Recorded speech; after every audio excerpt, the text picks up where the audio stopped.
Beberapa hari kemudian, di pagi hari yang cerah dan hangat, Mekaira telah rapih memakai kemeja longgar berwarna putih lengan panjang berkerut dengan bawahan celana bahan coklat susu. Tidak lupa dia memakai blazer hitam untuk melapisi kemeja.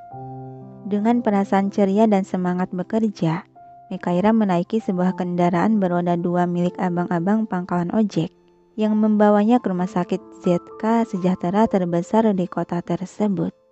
Ojek yang ditumpangi Mekaira berbelok arah saat di pertigaan jalan ke jalur tepat menuju rumah sakit.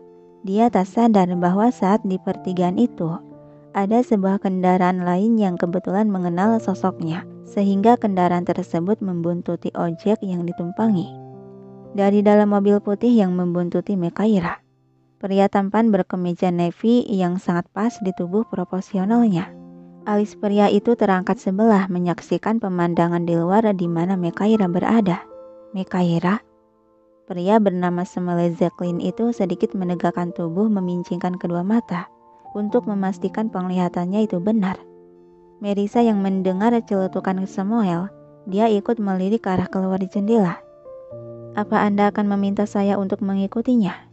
Benar, ikuti dia. Dengan sengaja Marisa sedikit menambah kecepatan mobil agar lebih mendekat pada kendaraan beroda 2 yang sedang membawa gadis bernama Mekaira. Alis Samuel berubah mengkerut saat melihat orang yang membonceng Mekaira. Marisa, siapa orang yang mengantarnya itu? Apa dia pacarnya? Samuel bertanya menunjuk arah luar jendela. Sejenak Marisa yang sebagai asisten pribadi mengalihkan perhatian dari jalanan. Maksud Anda orang yang mengantar Dokter Mekaira? Pria itu kelihatan masih muda. Dia bukan pacar Dokter Mekaira, tapi orang itu supir transportasi umum beroda 2 yang biasa disebut ojek. Lihatlah jaket yang dipakai pria itu. Itu simbol salah satu ojek pangkalan, jawab Marisa dengan nada tenang namun pasti. Ojek? Benarkah orang itu hanya tukang ojek? Penasaran Samuel masih memandangi lekat keluar jendela. Yang dibalas anggukan kepala dari Marisa. Lihat saja, pas berhenti dia akan membayar ongkosnya. Jika dia membayar, berarti dugaan saya benar. Tapi jika tidak membayar, mungkin dugaan Anda yang benar. Sesaat berkata seperti itu, ojek yang ditumpangi Mekaira akhirnya berhenti tepat di depan gedung rumah sakit. Mekaira melepaskan pelindung kepala dan memberikannya ke abang tukang ojek. Lalu dia merogoh dompet dari dalam tas mengambil beberapa lembaran uang dan memberikan uang itu pada abang ojek tersebut sebagai ongkos. Samuel yang menyaksikan hal tersebut segera memberi perintah pada asistennya untuk berhenti. Marisa, berhenti di sini, pinta Samuel Jacqueline, seorang dokter muda yang tampan juga pewaris satu-satunya keluarga Jacqueline. Seorang dokter muda yang tampan juga pewaris satu-satunya keluarga Jacqueline Group. Pemilik rumah sakit terbesar yang saat ini tempat dia bekerja di sana. Marisa melihat sekitar yang ternyata jalanan ramai masih jauh dari parkiran. Tapi dok, cepat berhenti sekarang, pinta Samuel sedikit membentak. Baiklah, dengan nurut Marisa menepikan mobil di pinggir jalan yang lumayan ramai. Begitu menepi segera Samuel meraih handle pintu dan bergegas keluar mobil, mengejar Mekaira yang sudah berjalan menuju pintu masuk khusus petugas. Dokter, dokter, panggilan Marisa terkejut dengan tindakan Samuel yang tidak seperti biasanya. Namun panggilan tersebut tidak Samuel dengarkan. Dia benar-benar keluar tanpa memakai jas ataupun mantel sama sekali. Gumam Marisa menatap kepergian Samuel. Lelaki itu melangkah lebar menyusul gadis yang sudah berjalan di depannya. Tunggu, ucap Samuel meraih sebelah bahu Mekaira membuat langkah gadis itu terhenti seketika. Mekaira berbalik melihat siapa pemilik tangan yang berani menyentuh bahunya. Siapa Anda? Tanya dia sembari menepis kasar tangan Samuel dari bahu. Jantung Samuel sedikit tersentak saat melihat tatapan gadis itu yang dingin memperlihatkan jelas kalau gadis di hadapannya sangat tak suka akan kehadirannya. Tatapan itu, baru kali ini aku mendapatkan tatapan seperti itu dari seorang gadis.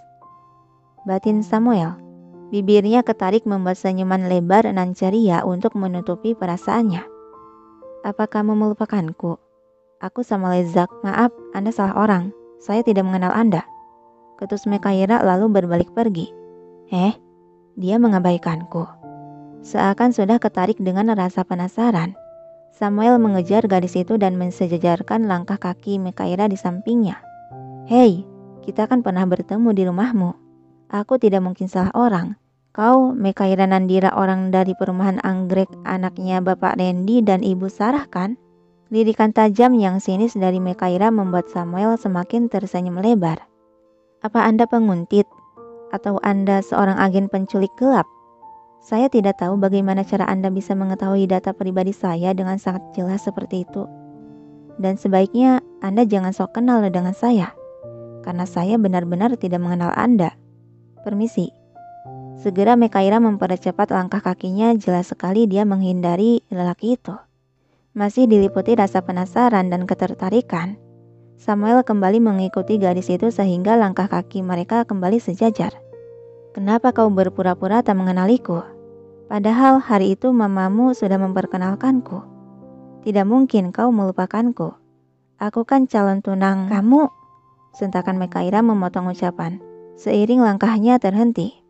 Dia menatap tajam dan dingin pada pria yang berada di hadapannya tengah menatap kebingungan. Sedikit Mekaira berjinjit untuk sedikit mendekatkan diri pada pria yang tubuhnya jangkung itu.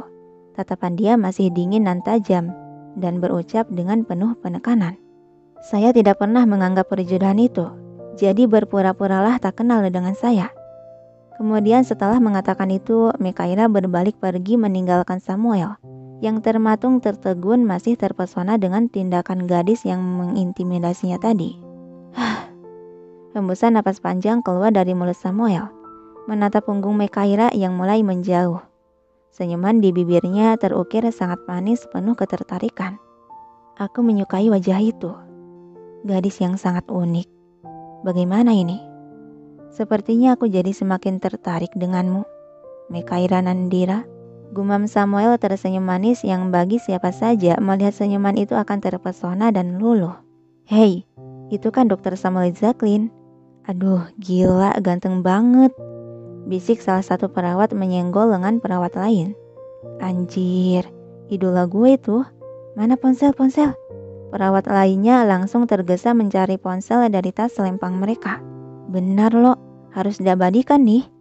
Perawat A ikut mengambil ponsel dan memotret Samuel. Bening banget tuh wajah. Saking beningnya sampai tuh kulit kayak dilapisi porselen. Lo kata dia patung keramik pakai porselen. Anggap aja begitu, saking putihnya dia. Ngaco lo Cuk. Perumpamaan anjir, jangan lo anggap serius. Tapi tumben dia masuk ke jalan ini. Biasanya kan masuk jalur khusus. Heran perawat B menatap Samuel yang mulai berbalik menuju jalan lain. Benar juga ya. Selain itu, gue gak lihat asistennya yang selalu ngintilin dia kemanapun. Bodoh. Yang penting gue dapat momen melihat wajah gantengnya itu. Kembali kedua perawat tersebut memotret Samuel yang mulai menjauh. Ternyata bukan kedua perawat itu saja yang melakukan hal tersebut. Terlihat beberapa perawat lain atau bahkan seorang dokter memotret Samuel dengan senyuman penuh keterpesonaan. Begitu memasuki ruangannya, Mekaira langsung mendaratkan bokong ke kursi putar beroda itu. Dia menghembuskan napas kasar memijat pelan keningnya. Bagaimana bisa orang sinting itu tahu aku bekerja di rumah sakit ini? Gila, dasar penguntit. Menodai pagiku yang cerah saja. Gumaman keresahan terselip kekesalan dari seorang Mekaira. Bersamaan itu seorang wanita berpakaian medis memasuki ruangan dengan tangan membawa setumpuk berkas. "Pagi dok," sapa Resa sang asisten. "Oh, ya pagi." Resa meletakkan setumpuk berkas itu ke atas meja hadapan Mekaira. Ada 3 pasien baru yang dirujuk dari Dokter Santi dan Dokter Tia. 2 pasien sudah berada di ruangan persiapan bersalin. Dan selebihnya pasien lama yang akan melakukan konsultasi. Kenapa tidak dirujuk ke Dokter Salsa? Bingung Mekaira sambil bangkit dari duduknya mengganti blazer hitam dengan jas putih kedokteran. Sebagai tanda dia siap bertugas. Tidak lupa juga mengalungkan stetoskop ke leher. Lalu dia kembali duduk mengambil seberkas dokumen dari tumpukan lain membolak-balik dan membacanya. "Dokter lupa ya? Kalau Dokter Salsa kan sedang ambil cuti 2 hari ke depan." Mekaira membalikkan halaman buku. Gitu ya. Ya sudah, langsung saja mulai. Baik dok, kata Resa lalu berbalik pergi meninggalkan gadis itu dalam ruangan.